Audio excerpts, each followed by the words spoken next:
இன்னல்லாஹ லா யஸ்தஹீ அன் யல்ரிப மதலம் மா பகுலதன் ஃபமா ஃபௌகஹா ஃபஅம்மல்லதீன ஆமனூ ஃபயக்லமூன அன்னஹுல் ஹக்கு மிர் ரப்பிஹிம் வஅம்மல்லதீன கஃபரூ வயகூலூன மாதா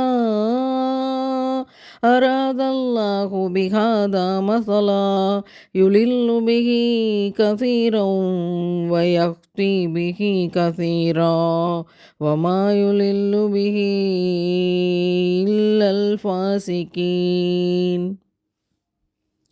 நிச்சயமாக அல்லாஹ் கொசுவையோ அதிலும் அற்பத்தில் மேற்பட்டதையோ உதாரணம் சொல்கிறதுக்கு ஒருபோதும் வெட்கப்பட மாட்டான்.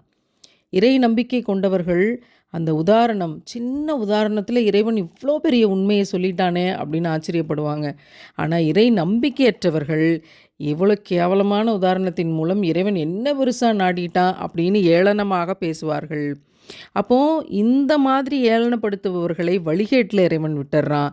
இன்னமும் பலரை இதன் மூலம் நல்வழிப்படுத்துகிறான். ஆனால் தீயவர்களை தவிர வேறு யாரையும் அவன் அதனால் வழிகேட்டில் ஆக்குவதில்லை. சுபஹானல்லாஹ்.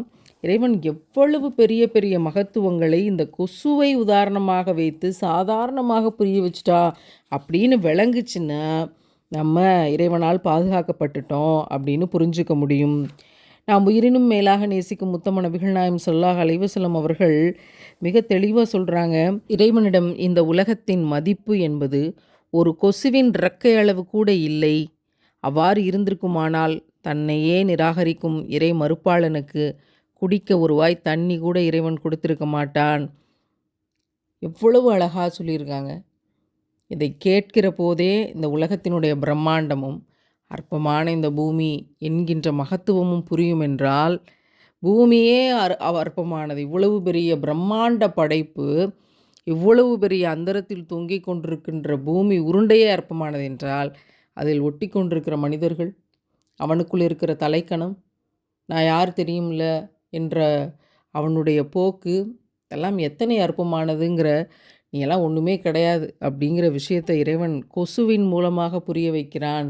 அப்படிங்கிற இந்த உதாரணங்கள் நம்முடைய உள்ளத்தை தூய்மைப்படுத்தும் என்றால் எல்லா புகழும் இறைவனுக்கே.